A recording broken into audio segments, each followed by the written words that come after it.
عظمت نہیں ہے، عظمت ہے. وہاں کبھی بھی زوئے پر جزم نہیں پڑھنا بلکہ زبر پڑھنا ہے.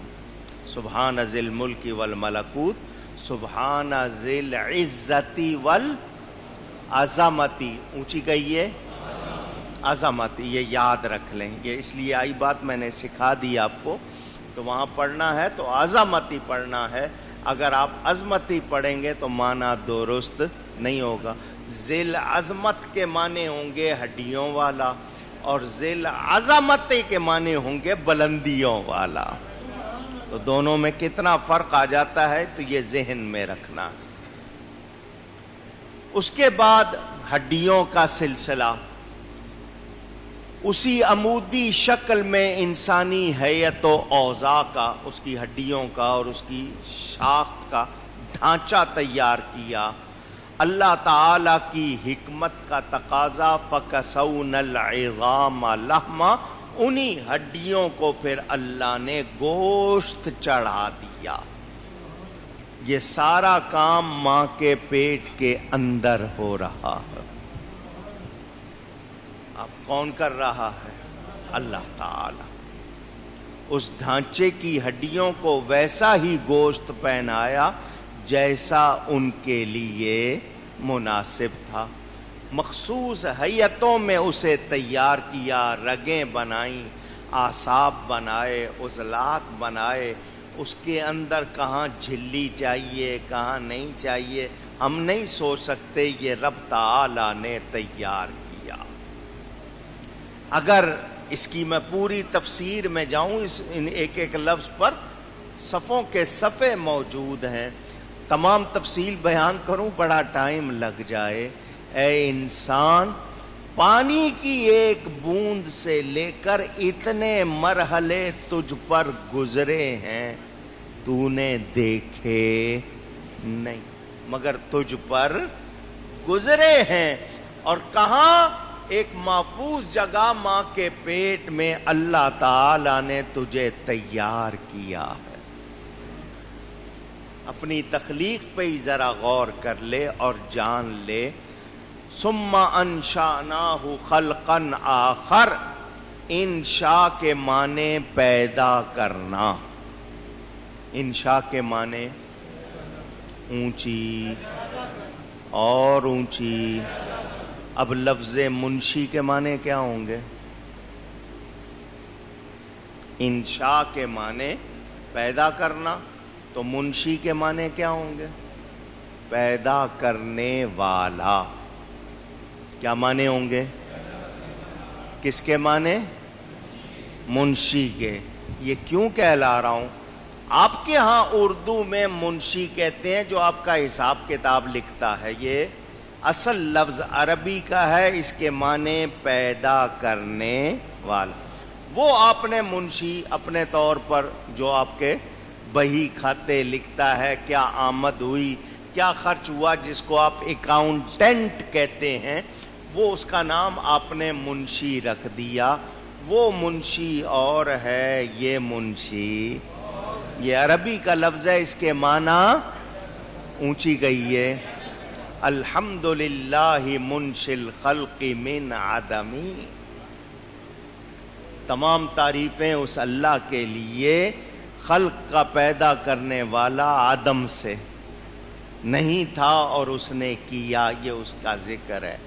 اب اعلی حضرت کے شعر کا مطلب سمجھ لو. فرماتے ہیں نعمتیں بانٹتا جس سمت وہ ذیشان گیا، نعمتیں بانٹتا جس سمت وہ ذیشان گیا، ساتھ ہی منشی رحمت کا قلم دان گیا، ساتھ ہی منشی رحمت کا قلم دان. اللہ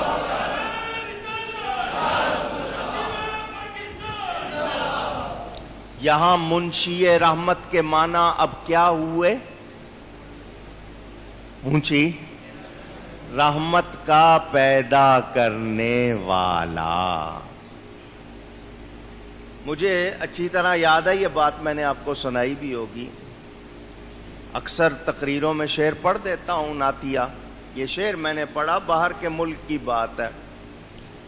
تو کسی نے وہ اردو کا لفظ منشی سنا ہوا تھا، بئی کھاتا لکھنے والا. تو اس نے کہا کہ آپ نے اللہ تعالیٰ کو منشی بنا دیا ہے. میں نے کہا تمہیں منشی کے معنی معلوم نہیں. یہ منشی کا لفظ اللہ کے لیے ہے کہ وہ رحمت کا پیدا کرنے والا. اور میں نے ابھی آپ کو عربی شعر سنایا قصیدہ بردہ کا، الحمدللہ منشی الخلق من عدمی ثم الصلاة علی المختار فی القدم. تو یاد رہے منشی کے معنی پیدا کرنے والا.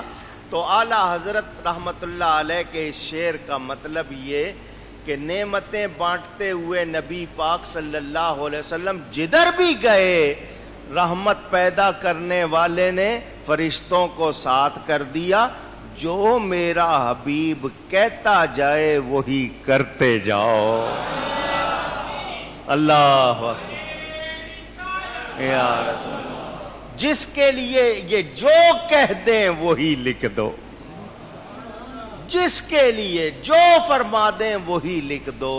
تو منشی رحمت پیدا کرنے والے نے حکم دے دیا جو میرے نبی کے منہ سے نکلے ویسا ہی کرو. تو لفظ منشی میں نے آپ کو بتایا انشاء کے معنی پیدا کرنا اور اسے مرتب کرنا. اور اس کا اکثر استعمال حیوانوں کے لیے کیا جاتا ہے، یعنی زیرو کے لیے خلقن آخر.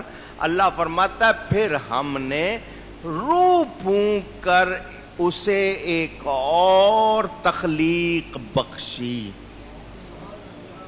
انسان کا کیا سلسلہ تھا؟ مٹی سے غذا، غذا سے خون، خون سے نطفہ، نطفے سے علقہ، پھر اس میں مدغہ، پھر اس میں ہم نے ایک اور تخلیق کے لیے کیا کیا؟ روح پھونکی اور اسے موجود کیا، جبکہ اس سے پہلے وہ معدوم تھا، کچھ بھی نہیں تھا. اس سے دانت اور بال اور شکل اور یہ تمام پروسیس جس کو آپ کہتے ہیں اس کی طرف اشارہ ہے. ماں کے پیٹ سے باہر آنے کے بعد ہم نے اسے دودھ پینے، پھر دودھ چھڑانے، پھر مختلف غذاؤں کی تربیت، پھر اس کے چلنے پھرنے، پھر جوان ہونے، پھر جوانی کے دور سے گزرنے اور بڑھاپے تک پہنچنے کے لیے یہ تمام منزلیں پہنچائیں. یہ سارا کارخانہ قدرت رب تعالی نے کیا. اچھا، یہ ہے ایک سرکل. انگلش میں سرکل کہتے ہیں، ایک دائرہ ہے. کیا ہے؟ آپ پیدا ہوئے، آپ نے توجہ چاہی، ماں باپ نے آپ کو اس وقت پوری توجہ دی. بول نہیں سکتے تھے، چل نہیں سکتے تھے، گودوں میں اٹھایا. آپ کو غذا چاہیے تھی، دودھ چاہیے تھا، دودھ ملا. جس چیز کی آپ کو ضرورت تھی توجہ ملی. آپ چلنے لگے، بولنے لگے، آپ پھرنے لگے، اٹھنے لگے. پھر آپ کی تربیت ہوئی، پڑھایا گیا آپ کو. پھر آپ بالغ ہوئے، بالغ سے آپ جوان ہوئے، جوان سے ادھیڑ عمر کو پہنچے. ادھیڑ عمر آپ کی جس وقت آئی معلوم ہوا اب آپ کی اولاد ہو گئی تھی آگے. اب اس نے وہی کام شروع کر دیا. جب وہ اس مرحلے کو پہنچے ان کی اولاد ہو جاتی ہے. تو یہ دائرہ اسی طرح چلتا رہتا. آپ نے کیا، اب آپ کی اولاد کر رہی ہے، پھر ان کی اولاد. یہ سلسلہ اسی طرح چل رہا ہے، یعنی ایک کے بعد دوسرا وہ کر رہا ہے. اس تمام مرحلے میں ہم سمجھتے ہیں ہم نے کچھ کیا ہے. یہ ہم صرف دکھاوے کے لیے ہیں، کرنے والا رب تعالی ہے. ہمارا اس میں اگر کوئی ہم کہیں کہ نہیں جی ہم یوں کر رہے ہیں. ماں کے سینے میں دودھ کس نے بنایا ہے؟ اس کے اندر ممتا کس نے رکھی ہے؟ یہ باپ کے اندر یہ اتنی اس کے لیے محبت، اولاد کے لیے محنت یہ کس نے رکھی ہے؟ پھر اس کے لیے اسباب، یہ ذریعے کس نے بنائے؟ آپ کہیں گے جی میں صبح سے جاتا ہوں، شام کو آتا ہوں، محنت کرتا ہوں، ہڈیاں پیستا ہوں، یہ کرتا ہوں، تو آپ ظاہری طور پر حاصل کر رہے ہیں، عطا تو رب کر رہا ہے۔ وہ نہ آپ کو ہاتھ دے، وہ نہ آپ کو آنکھیں دے، نہ کان دے، نہ ہمت دے، آپ کر سکتے ہیں؟ پھر یہ جتنے ذریعے جن سے حاصل کر رہے ہیں بنائے کس نے ہیں؟ تو ہم یہ ذریعوں پہ توجہ رہ جاتی ہے، توجہ اللہ پہ رکھو جو عطا کر رہا ہے۔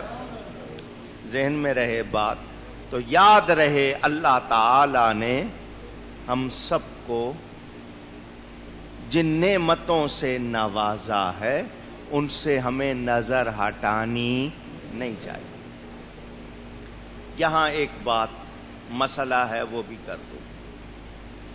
کوئی عورت ایسی بیماری ہو جائے، ایسی تکلیف ہو جائے کہ اس کو حمل ہے، بچہ پیٹ میں ہے، اور وہ اس کو لگے جان کا خطرہ ہے یا وہ نہیں سنبھال سکیں گے، کوئی ایسی واقعی صورت بن جائے جس میں اس کے لیے زندگی موت کا مرحلہ آ جائے یا پریشانی، تو 4 مہینے سے پہلے حمل گرانا پڑے تو گرا لے۔ کتنا عرصہ پہلے؟ اونچی 4 مہینے کے بعد نہیں، کیونکہ وہ پوری ایک شکل بن جاتی ہے اور اس میں روح ڈال دی جاتی ہے۔ اس کے بعد اگر آپ گراتے ہیں تو وہ قتل شمار ہوگا۔ کیا ہوگا؟ قتل۔ کوئی یہ کہے نہیں جی وقفہ ابھی بہت تھوڑا عرصہ تھا، یوں یہ نہیں، کوئی واقعی معقول شرعی وجہ ہے تو نہیں جی ابھی تو پہلا بچہ چھوٹا سا ہے، یوں ہوگا وہاں ہوگا، تو وہ اس کی گنجائش نہیں ہے۔ تو اس معاملے میں میں نے صرف یہ اشارہ کیا ہے۔ اللہ تعالی نے اپنی قدرت سے انسان بنایا ہے۔ ہر مرحلے میں سما کا لفظ آیا کیونکہ ایک دور گزرا، پھر نیا دور آیا۔ حضرت سیدنا امام اعظم ابو حنیفہ رضی اللہ تعالی عنہ اسی آیت سے استدلال یعنی دلیل پکڑتے ہوئے کہا کہ جس کسی نے انڈا چھین کر اس سے بچہ نکلوایا تو اس پر غصب کی ادائی انڈے کی قیمت سے ہوگی، کیونکہ بچہ نکلوانا تخلیق ثانی ہے۔ اب وہ تخلیق ثانی کیونکہ پہلے وہ پانی تھا، پانی سے پھٹکی بنا، پھٹکی سے گوشت، اب اسے جو نئی تخلیق دی گئی، انسان بنایا گیا، اس کو تخلیق ثانی ایک اور طرح بنایا گیا۔ تو اس حوالے سے انہوں نے یہ مسئلہ بھی بیان فرمایا۔ یہ جو مختلف مرحلے انسان پر گزرتے ہیں اس میں اللہ تعالی نے ایک مدت مقرر کی ہے۔ کیا کی ہے؟ اونچی آواز آئے، ٹائم 40 دن۔ حضرت آدم پر تو یہ نہیں ہوا، حضرت حوا پر تو یہ اونچی۔ کیا مطلب؟ اللہ کے لیے کوئی شرط، ضروری، مجبوری، معذوری، کمزوری نہیں، کچھ نہ ہو وہ تب بھی سب کچھ کر سکتا ہے۔ یہ نہ سمجھا جائے کہ اس کے بغیر ہوگا نہیں، یہ سبب ہے، اللہ بغیر سبب کے بھی اونچی۔ اور یہ بھی ہو سکتا ہے سبب ہو اور اللہ نہ ہونے دے۔ بارش ہوتی ہے، پانی کہاں سے برستا ہے؟ بادلوں سے۔ کہاں سے برستا ہے؟ اونچی۔ بھرے ہوئے بادل ہوں اور اللہ نہ برسنے دے، ٹھیک ہے؟ اب عورت اور مرد جن کو ہم ماں باپ کہتے ہیں، بچے کی پیدائش کا سبب ہیں، کتنے ماں باپ موجود ہیں اور اولاد نہیں ہے؟ تو اللہ کے لیے کوئی شرط نہیں، یہ قانون بنا دیا، مگر کچھ نہیں تھا اس نے تب بھی کیا، کیا مطلب اس کو کسی کی حاجت نہیں، یہ ذہن میں رکھنا۔ اب وہ لوگ جو کہتے ہیں نہیں اس کے بغیر ہو نہیں سکتا، مثلا میری آپ کی کو گاڑی ہے، مشین ہے، خراب ہو جائے، جی مکینک آئے گا وہ ٹھیک کرے گا، بغیر مکینک کے ماہر کے یہ ٹھیک ہو سکتی نہیں۔ انجن ہے، انسان نے بنایا، کون سا پرزا کہاں سے نکل گیا، کیسے ہو گیا، وہ مکینک آئے گا تو ہی کرے گا، ورنہ نہیں ہو سکتی۔ یہ ہمارا مزاج اور دماغ ہے یا نہیں اونچی؟ اللہ کر سکتا ہے یا نہیں؟ پوچھ رہا ہوں۔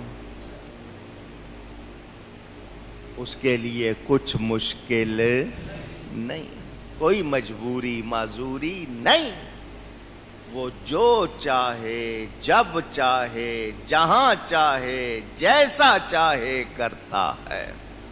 یفعل اللہ ما یشاء، اس کو کوئی روکنے ٹوکنے والا نہیں۔ کبھی بھی اللہ کی قدرت کے معاملے میں ہم یہ نہیں کہیں گے ہاں کوئی برائی کا تصور نہیں ہے، مگر وہ جو چاہے کرتا اور وہ برائی نہیں چاہتا۔ اس کو برائی پسند نہیں کہ کہیں کہ اللہ تعالیٰ برا بھی کر سکتا ہے، یعنی کوئی یہ کہے کہ جی جھوٹ بولنا چاہے تو اللہ جھوٹ بول سکتا ہے، ایسی بات کی گنجائش نہیں ہے۔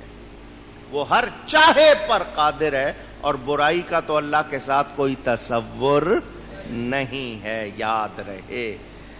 یہ ہم میں اللہ تعالیٰ نے خوبیاں رکھی، حواس ظاہری، حواس باطنی، آنکھ ہے، کان ہے، چھونا ہے، چکھنا ہے، چلنا ہے، پھرنا ہے، یہ سارا کچھ خوبیاں اس نے رکھی ہیں، اس میں ہمارا کوئی کمال۔ مثلا نعت خوان نعت پڑھتا ہے، قاری قرآن پڑھتا ہے، کوئی آدمی آ کے بیان، آپ کہتے ہیں کیا اچھی آواز ہے، کہتے ہیں یا نہیں؟ تو اس نے بنائی ہے؟ پوچھ رہا ہوں کس نے دی ہے؟ اس کی نیکی صرف اتنی ہے کہ اس اللہ کی دی ہوئی اچھی آواز کو اللہ اور اس کے رسول کے لیے لگایا ہے اس نے، ورنہ وہ گیت گائے جو دوسرے دنیا گاتی پھرتی ہے، اس نے کیا کیا ہے؟ وہ بھی اللہ کی عطا سے تو آواز کی تعریف کرے، یار دیکھو بندہ کتنا خوبصورت ہے، تو وہ خود بنا ہے؟ کس نے بنایا ہے؟ اونچی۔ تو یہ جتنی ہم آگے سے کہتے ہیں تھینک یو، جیسے ہم سمجھ رہے ہیں ہماری تعریف ہو رہی ہے، ہمارا کوئی کمال نہیں ہے، یہ رب تعالیٰ کی عطا ہے۔ کس کی عطا ہے؟ تو اس لیے کہنا چاہیے ما شاء اللہ، جو اللہ نے چاہا، جو اللہ نے اور اس نے اچھا چاہا، تو ہم اللہ کی تعریف کریں کیونکہ وہ تعریف اللہ ہی کی ہے۔ اب میں اور آپ رنگ دیکھیں، پھول دیکھیں، مچھلیاں دیکھیں، ہوائیں دیکھیں، پہاڑ دیکھیں، سبزہ زار دیکھیں تو کہتے ہیں کیا اللہ نے اچھا بنایا، منہ سے سبحان اللہ ماشاء اللہ نکلتا ہے یا نہیں نکلتا؟ اونچی ذرا ساتھ دو نا میرا، یار کیا اچھی چیز ہے، کتنا اچھا پھول ہے، یہ دیکھو کتنا اچھا منظر دیکھا، تعریف کر لی۔ تو جس رب نے یہ سب کچھ بنایا ہے اس سے ہی پوچھیں یا رب تو نے سب سے اچھا کیا بنایا ہے؟ تو وہ فرماتا ہے میں نے اپنا حبیب بنایا۔ اللہ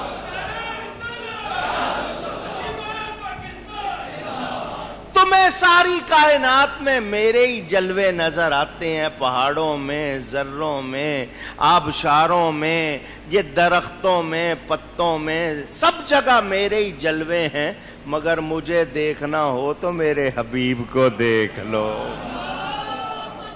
اللہ اکبر۔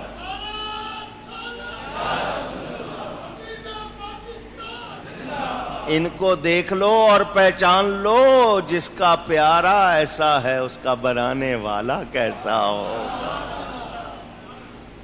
پھر کہو گے فتبارک اللہ احسن الخالقین، اللہ تعالیٰ سب سے اچھا بنانے والا اور برکت والا ہے۔ صنعت بنائی ہوئی چیز، صانع بنانے والا، عربی کے لفظ ہے نا، صنعت بنائی گئی، صانع بنانے والا۔ جملہ ہے صوفیانہ مگر آسان ہے۔ حضرت رابعہ بصری رضی اللہ تعالی عنہا اپنی کٹیا میں رہتی تھی، جس کو جھونپڑی کہہ لو، خیمہ کہہ لو، بنائی ہوئی تو اس میں رہتی تھی۔ کچھ علماء گئے، اماں جی اندر ہو، باہر آؤ، باہر نکلو، صنعت دیکھو، باہر آؤ، اپنے خیمے سے، جھونپڑی سے باہر نکلو اور صنعت دیکھو، یہ اللہ کی بنائی ہوئی چیزیں ہیں ساری، ان کو دیکھو۔ باہر آؤ، صنعت دیکھو۔ اماں جی نے جواب دیا، اندر جھانکو اور صانع دیکھو۔ اللہ، تم اس کی صنعت دیکھنے میں لگے ہوئے ہو، میں اس کو دیکھ رہی ہوں۔ اب پھول کو دیکھتے ہیں نا، پھول کو کسی کو رنگ پسند آیا، کسی کو ڈیزائن پسند آیا، کسی کو کچھ ہوا، دیکھو پھول کو دیکھو۔ وہ پھول زبان حال سے کہتا ہوں، مجھے دیکھنے والے تو مجھے دیکھ رہا ہے، تیری نظر مجھ تک آ کے رک گئی ہے، اس کو دیکھ جس کو میں دیکھ رہا ہوں، جس نے مجھے بنایا ہے۔ تو کیا مطلب؟ صنعت سے صانع کا پتہ چلتا ہے۔ ساری کائنات رب نے بنائی ہے، مگر فرماتا ہے فلا وربک، محبوب تیرے رب کی قسم، یا اللہ تو رب العالمین ہے، تمام جہانوں کا پالنے والا، سب کا رب ہے، اور قسم یاد فرماتا ہے محبوب تیرے رب کی قسم۔ تو جواب گویا کیا ملتا ہے؟ میں سب کا رب ہوں، مگر ناز ہے تو اس پر کہ میں محبوب تیرا